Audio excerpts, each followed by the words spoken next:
Top quality और consistent performance के लिए सिर्फ सिल्वर पंप्स एंड मोटर्स, नाम याद रखना। સમાચારની શરૂઆત મહત્વપૂર્ણ સમાચારથી કરીએ તો ખ્યાતિ હોસ્પિટલમાં અત્યારે જે તપાસનો ધમધમાટ છે તેની શરૂઆત અત્યારે કરવામાં આવી છે। સીઈઓ ચિરાગ રાજપૂત સહિત જે 5 આરોપી છે તેમના પર્સનલ લોકર ખોલવામાં આવ્યા છે। 5 આરોપીઓને તપાસ અર્થે ખ્યાતિ હોસ્પિટલ ખાતે લઈ જવામાં આવ્યા છે। આરોપીઓના નામના rubber stamp, bank passbook, document પણ કબજે કરવામાં આવ્યા છે। આરોપીઓ ડેટા રાખતા તેવા 3 જેટલા કોમ્પ્યુટર છે તે પણ અત્યારે કબજે કરવામાં આવ્યા છે। આરોપી મિલિંદ પટેલ અને તેની માર્કેટિંગ ટીમ દ્વારા કેમ્પ માટેની જે ફાઇલો અને ફોર્મ હતા તે પણ અત્યારે કબજે કરવામાં આવ્યા છે। 5 આરોપીઓ છે તેમને સાથે રાખી અને વિગતવાર હોસ્પિટલમાં પંચનામું કરાયું। આરોપીના લોકરમાં રહેલા જરૂરી દસ્તાવેજો પણ કબજે કરવામાં આવ્યા છે। સરકારી સીએને સાથે રાખી અને હોસ્પિટલના નાણાકીય વ્યવહારોની જે ફાઇલો છે તે કબજે કરી છે અને ક્રાઇમ બ્રાન્ચે તમામ આરોપીની પૂછપરછ શરૂ કરી છે।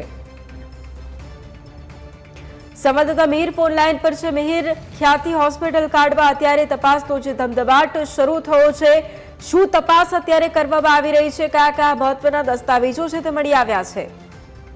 વૈભવી હોસ્પિટલ કાંડ મામલો જે રિમાન્ડ પર રહેલા 5 આરોપીઓ છે, જેમાં હોસ્પિટલના સીઈઓ ચિરાગ રાજપૂત, રાહુલ જૈન, મિલિંદ પટેલ, પંકિલ અને પ્રતિક ભટ્ટ આ 5 આરોપી હાલ રિમાન્ડ ઉપર છે અને એ આ 5 આરોપી છે જ્યાં આગળ ખ્યાતિ હોસ્પિટલમાં તપાસ અર્થે લાવવામાં આવ્યા હતા અને આ 5 આરોપી પૈકી જે આ 3 આરોપીઓ છે કે જે તેમના પર્સનલ જે હોસ્પિટલમાં રહેલા જે લોકર હતા તે લોકરની તપાસ કરવામાં આવી, જેમાં ચિરાગ રાજપૂત, રાહુલ જૈન અને મિલિંદ પટેલના જે આરોપીઓના રબર સ્ટેમ્પ અને બેંકની પાસબુક અને જરૂરી ડોક્યુમેન્ટ છે તે કબજે કરવામાં આવે છે। ખાસ કરી આ ખ્યાતિ હોસ્પિટલમાં આરોપીઓ દ્વારા જે દર્દીઓનો જે ડેટા રાખવામાં આવતા હતા તેવા 3 કોમ્પ્યુટર છે તે કબજે કરવામાં આવ્યા છે।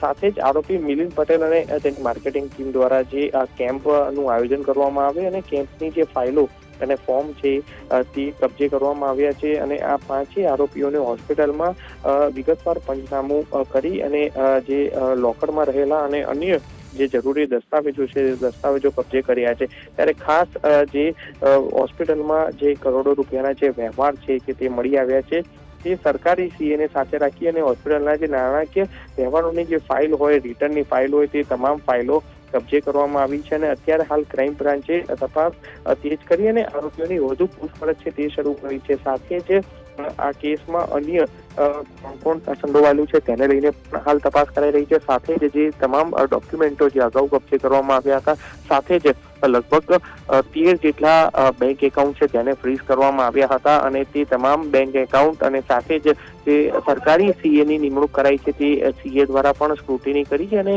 કઈ રીતના આ આખું કૌભાંડ છે કે જે પીએમવાયજે ના નામે તે લોકો દર્દીઓને બોલાવી અને સર્જરી કરી અને ત્યારબાદ તરત જ પૈસા મેળવતા હતા। એટલે હોસ્પિટલ દ્વારા જે આખું કૌભાંડ છે કે જેના અત્યારે પકડાયેલા 5 આરોપીઓ જે મુખ્ય છે અને તેની સાથે અન્ય જે કાર્તિક પટેલની કઈ રીતનાથી સીધી સંડોવણી છે, કારણ કે જે આ ખ્યાતિ હોસ્પિટલનો ડાયરેક્ટર ખ્યાતિ પટેલ છે હાલ તે વિદેશ છે અને તે ડાયરેક્ટર હોવાથી તે એમાં ઇન્વેસ્ટ કરતો, તેની સાથે જ રાજશ્રી અને જે તેનું પણ આમાં ઇન્વેસ્ટમેન્ટ તરીકે હતું। એટલે આ આખું કૌભાંડમાં તે લોકોના આ કાંડમાં તેમની સીધી રીતે સંડોવણી છે કે કેમ તે દિશામાં પણ અત્યારે હાલ તપાસ જે છે તે કરાઈ રહી છે, પરંતુ હાલ તમામ 5 આરોપીઓ ને પૂછતાછ છે કે જે ક્રાઇમ બ્રાન્ચ અલગ અલગ દિશામાં કરી રહી છે। બિલકુલ, આભાર મિહિર તમામ જાણકારી માટે।